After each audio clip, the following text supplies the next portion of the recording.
So hello students, welcome all of you to beautiful channel. Newton third law के जो application है वो थोड़ा थोड़ा कुछ कुछ हम जानेंगे, थोड़ा थोड़ा, ज्यादा नहीं। क्यों? अरे यार, क्लास 9th में हो, क्या जरूरत इतना जानने की? नहीं, बहुत कुछ सीखेंगे। देखिए, पहला तो बात है रॉकेट कैसे उड़ते हैं, रॉकेट कैसे आसमान में चला जाता है या फिर आसमान को भी चीर के चला जाता है। ठीक है। दूसरा, बेलून को अगर एक गुब्बारे को फुला के छोड़ दूं तो फिर वो उड़ जाता है, क्यों उड़ जाता है। और तीसरा क्या था? हाँ, गन से गोली कैसे निकलते हैं, गन से गोली कैसे निकलते हैं, ये भी न्यूटन थर्ड लॉ का ही एक एप्लीकेशन से। चलिए देखते हैं क्या कह रहा है। Why the gun recoils when bullet is fixed from the gun, force sending to the bullet forward is equal to the force sending to the gun backward। ज्यादा कुछ नहीं, आज तुम्हारे लिए मैं एक चीज लाया हूं, देखना चाहोगे? चलो देख लो। पहले ये है वो चीज, क्या है ये? AK-47 है, उड़ा दूंगा। ठीक है।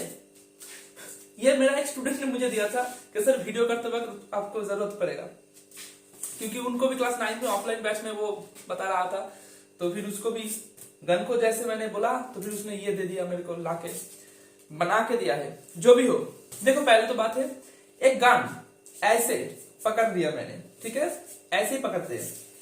इसके बाद जब ये गन से गोली निकलता है, यहां से एक गोली निकलता है, ठीक है, एक गोली निकली, तो गोली कैसे निकली? इसके अंदर ब्लास्ट हुआ और उसमें एक फोर्स क्रिएट हुआ जो कि गोली को फॉरवर्ड डायरेक्शन में सेंड कर दिया। और न्यूटन थर्ड लॉ क्या कहता है? Action reaction pair, every action have equal and opposite reaction. So गोली ने भी इस बंदूक के ऊपर एक रिएक्शन किया, एक फोर्स अप्लाई किया जो कि सेम मैग्नीट्यूड का होगा लेकिन ऑपोजिट डायरेक्शन में होगा। ठीक है। ये देखो, ये मैंने एक बंदूक को ऐसे पकड़ ली, अब गोली चलाया, ढिसुम, ऐसे ढिसुम, एक गोली चलाया, सिर्फ एक, ढिसुम, ये गोली निकल के चला गया। इस बंदूक ने उस गोली के ऊपर एक फोर्स किया, एक फोर्स एक्ट किया, जिससे कि वो गोली सामने की ओर चला गया। और गोली ने भी इस बंदूक को एक बैकवर्ड में फोर्स दिया, एक बैकवर्ड में फोर्स लगाया, जो कि ऐसे पकड़ने से मेरे शोल्डर को आके ऐसे ऐसे टच करता है। ठीक है। मेरा शोल्डर पे ऐसे मतलब एक जार्क लाता है, ऐसे, सिर्फ ऐसे। ठीक है, समझ रहे हो ना? ऐसे बंदूक जस्ट ऐसे होता है।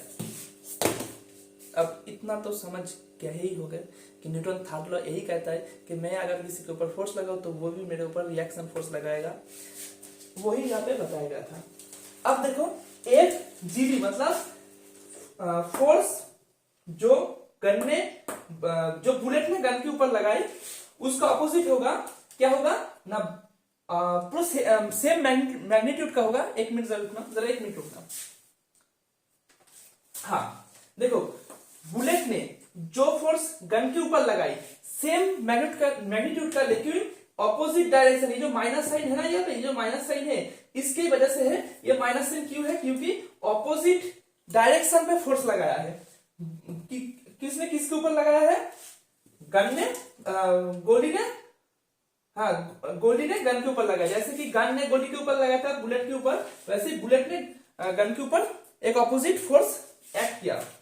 Amount is same but direction is opposite. Direction opposite तुमको कैसे मालूम चल रहा है? ये माइनस, या फिर ये भी बता सकते हो कि डायरेक्शन ऑपोजिट है, इसीलिए ये माइनस साइन हमने यहाँ पे दिया हुआ है। ये होता क्यों नहीं भाई? हाँ, हो गया। हाँ, आप कह रहा है, सुनो, अब जो बात है वो सुनो, एक अच्छी बात है। बंदूक से गोली निकली, गोली तो उतना दूर चला गया, गोली ने भी बंदूक के ऊपर सेम मैग्नीट्यूड का एक फोर्स, एक रिपल्सन फोर्स देके गया, तो फिर बंदूक भी ऐसे पीछे की ओर बैकवर्ड डायरेक्शन में दूर क्यों नहीं चला गया? क्यों नहीं चला जाता है? ये जो जार्क यहाँ पे फील होता है ना, ऐसे पकड़ने से, ऐसे पकड़ता ही है इसीलिए कि जब गोली निकलेगा तो एक बुलेट भी इस बंदूक के ऊपर एक फोर्स लगाएगा, और वो फोर्स, गोली सामने की ओर जा रहा है, फॉरवर्ड में डायरेक्शन में जा रहा है, तो फिर गन बैकवर्ड डायरेक्शन में चला जाएगा। उस जार्क को, मतलब वो जो रिपल्सन फोर्स है उसको संभालने के लिए ये बंदूक ऐसे कंधे में शोल्डर पे लगाते हैं, तो फिर जो जार्क आता है वो शोल्डर संभाल लेता है। ये तो हो गया बात कि AK-47 या फिर जो बड़ा बड़ा गन होता है वहां पे शोल्डर, हमारे शोल्डर वो जार्क ले लेता है। लेकिन जो छोटे गन होता है, मतलब जो पिस्तौल होते हैं ऐसे ढिचू ढिचू करके मारता है, उसका क्या होता है? वो जो गोली है वो तो चला गया बहुत दूर, या फिर जहां पे भी मारा गया है वहां पे चला गया, लेकिन गन तुम्हारे हाथ में रह जाता है। क्यों नहीं जाता? सुनो, गोली की जो मास है, जो मास बुलेट की है उससे कई गुना ज्यादा मास है गन की, ठीक है। अब जितना ज्यादा मास होगा उसको एक्सलरेट करने के लिए उतना ज्यादा फोर्स लगेगा, उसको एक्सलरेट करने के लिए उतना ज्यादा फोर्स लगेगा। यानी कि जो गन ने जो बुलेट पे जो फोर्स लगाई, गन ने बुलेट पे जितना फोर्स लगाया, बुलेट भी गन को उतना ही फोर्स लगाया, ठीक है। ये एक्शन फोर्स है, ये है एक्शन फोर्स, और ये रिएक्शन, ये है रिएक्शन फोर्स। लेकिन बुलेट चली गई कहीं दूर, लेकिन गन जैसे था वैसे ही रेस्ट में ही है, लेकिन गन रेस्ट में ही है। पिस्तौल की बात कर रहा हूं, और इस वाले बंदूक की भी बात कर रहा हूं। ये तो शोल्डर को जार्क ले लिया, लेकिन जो पिस्तौल है वो क्यों नहीं गया? इसमें भी वही बात होता है, जरा सुनना। गन का मास ज्यादा है। गन का क्या ज्यादा है? गन का मास ज्यादा है, इसलिए उसको एक्सलरेट करने के लिए ज्यादा फोर्स की जरूरत होता है, ज्यादा फोर्स। लेकिन जितना फोर्स गन ने दिया, जितना फोर्स गन ने बुलेट को दिया, उससे बुलेट कहीं दूर चला गया, उतना फोर्स बुलेट के लिए सफिशिएंट है, लेकिन गन के लिए नहीं है, क्योंकि बुलेट की जो मास है वो बहुत कम है गन की तुलना में। एक बंदूक के मास बुलेट से तो ज्यादा ही होता है ना, तो फिर बुलेट जितना फोर्स गन के ऊपर लगाएगा उससे गन हिलेगा भी नहीं, मतलब थोड़ा सा जार्क फील होगा, हिलेगा एक्सट्रीमली सॉरी फॉर दैट, हिलेगा, थोड़ा सा जार्क फील होगा, ये गया। और AK-47 में क्या होता है? AK-47 या फिर कुछ ऐसे ही कुछ बंदूक जो होता है ना, मशीन गन, वहां पे भी क्या होता है, देखना किसी किसी गन को ऐसे पकड़ते हैं, ऐसे पकड़ना होता है, और ये जो 47 वाला गन है इसको ऐसे पकड़ना होता है, ठीक है। यहाँ पे भी थोड़ा सा जार्क आता है, वो जार्क हमारे शोल्डर संभाल लेता है, मतलब जैसे ही गोली निकलता है ये बंदूक पीछे की ओर चला जाता है, और यहाँ पे शोल्डर रहता है, हमारा शोल्डर सिर्फ शोल्डर संभाल लेता है। आप देखो बच्चों, कोई एक नादान सा रामलाल टाइप आया, कोई भी AK-47 लेके, और इसने इसको ऐसे ना पकड़ के ऐसे पकड़ लिया, कैसे? ऐसे। अब बोलो क्या होने वाला है? दिखाई दे रहा है ना? ऐसे पकड़ लिया, ऐसे दिख रहा है ना? हाँ, ऐसे कह रहा है कि मैं एकदम एम करके मरूंगा, ऐसे इधर से देखूंगा, एकदम एम करके ठसाक, मतलब जैसे भी हो मारूंगा। तो फिर क्या होगा? आप समझ गए ना? ऐसे काला स्पॉट पड़ जाएगा, ये आंख सर्ग में चला जाएगा। क्यों? ये आंख तो भाई रहेगा ही नहीं, ये जो जार्क फील होगा ना, ये ऐसे आके आंख में ऐसे मारेगा ना, गया आंख तो गया। मेरे भी कुछ गिर गई, उठा ले बाबा, उठा ले।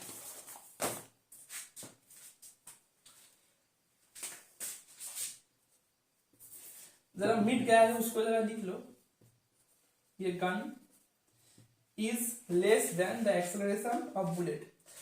Mass of bullet is less than mass of gun. Acceleration of gun is less than acceleration of bullet. हाँ, क्यों एक्सेलरेशन गन क्यों कम है? क्योंकि गन का मास ज्यादा है, इसीलिए गन को एक्सेलरेट करने के लिए ज्यादा फोर्स की जरूरत होगा, लेकिन फोर्स हमारे पास कांस्टेंट है, कुछ कम ही फोर्स है, जितना फोर्स बुलेट के ऊपर लगाया बुलेट भी उतना ही फोर्स लगाया, तो फिर गन थोड़ा सा जार्क फील होगा, लेकिन गन भाग नहीं जाएगा दूर। अब बढ़ जाते बेलून की। अरे कपड़ा गया, कहा गया है?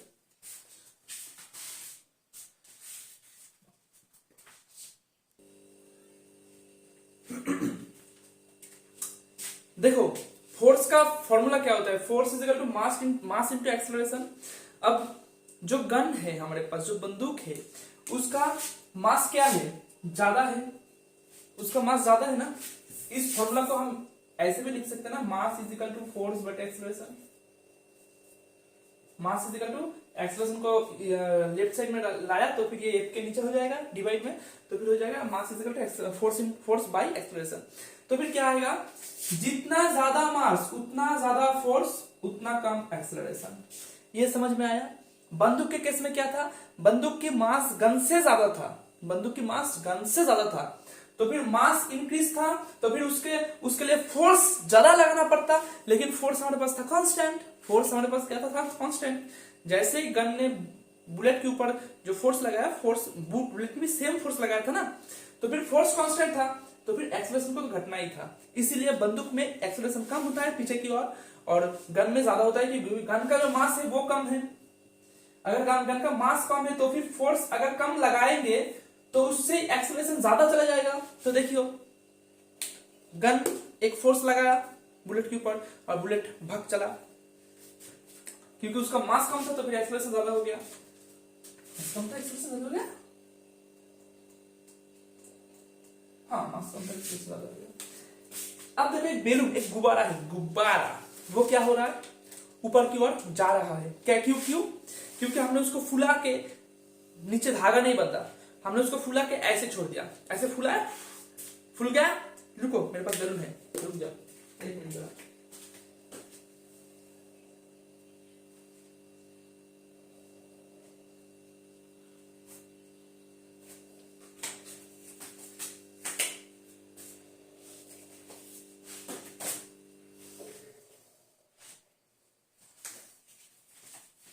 लाया मैं एक बैलून लाया, रुक जाओ जरा।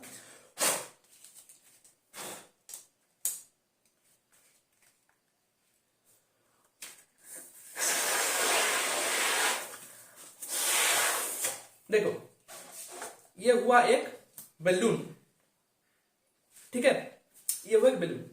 इसके जो नीचे का हिस्सा है उसको हमने बांधा नहीं है, वो खुला हुआ है, बस पकड़ के रखा है। अब अगर इसको छोड़ दूंगा तो क्या होगा, ऐसे भाग जाएगा ना, ऐसे भाग जाएगा ना। चलो दिख रहा है ना पूरा, चलो मैं देखता हूं कैसे भागता है। चलो फिर से कैमरा में पूरा नहीं आया, मुझे मालूम है।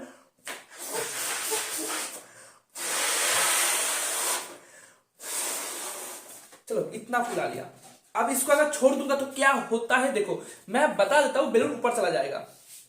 क्योंकि ये देखो बैलून, ये बैलून है, इससे जो नीचे से जो एयर का जो प्रेशर है, इसे छोड़ने से एयर का जो प्रेशर आता है, वो प्रेशर, वो एयर नीचे की ओर जा रहा है, जाते जाते बैलून को ऊपर की ओर धक्का दे रहा है। इसीलिए इसको छोड़ने से बैलून ऊपर चला जा रहा है।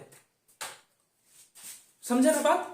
तो फिर इतना ही था आज का क्लास, जो कि कुछ एप्लीकेशंस था, और भी कुछ रॉकेट है, जो कि हमारे पास जो रॉकेट होता है ना, ऐसे ऐसे करके कुछ ऐसे ऐसे होके ऐसे ऐसे, जो इधर से जो फ्यूल निकलता है, इधर से जो धुआं निकलता है, धुआं नहीं, इधर से जो आग निकलता है, आग, ऐसे कुछ समझ लो, ठीक है। रॉकेट में जो आग निकलता है, उस आग से क्या होता है, वो आग नीचे की ओर धक्का देता है, मतलब रॉकेट उसको नीचे की ओर पुश करता है। आग तो ऐसे नीचे की ओर आता है ना, इसीलिए आग नीचे की ओर आते आते रॉकेट को ऊपर धक्का दे देता है। और ये जो फोर्स है इतना ज्यादा होता है, और लगातार बढ़ता ही जाता है, ये फोर्स लगातार उस रॉकेट के ऊपर एक्ट होता ही जाता है। तो फिर एक टाइम आता है जो हमारा जो अर्थ से जो ग्रेविटी है, वो ग्रेविटी के अंदर से बाहर चला जाता है, मतलब ग्रेविटी के बाहर चला जाता है, इसीलिए मतलब महाशून्य में चला जाता है। इसको स्पेस कहता है, स्पेस में चला जाता है रॉकेट एक टाइम। ऐसे ही होता है नाव के, जो मैंने आपको ये भी तो बोला था कि एक नाव है, वहां से हम अगर जमीन पे उतरना चाहे तो नाव पीछे की ओर चला जाता है, हम जमीन पे ऊपर आता है। तो यही कुछ बेसिक्स एप्लीकेशंस था, आपके एनसीईआरटी में है, भी चेक कर लेना।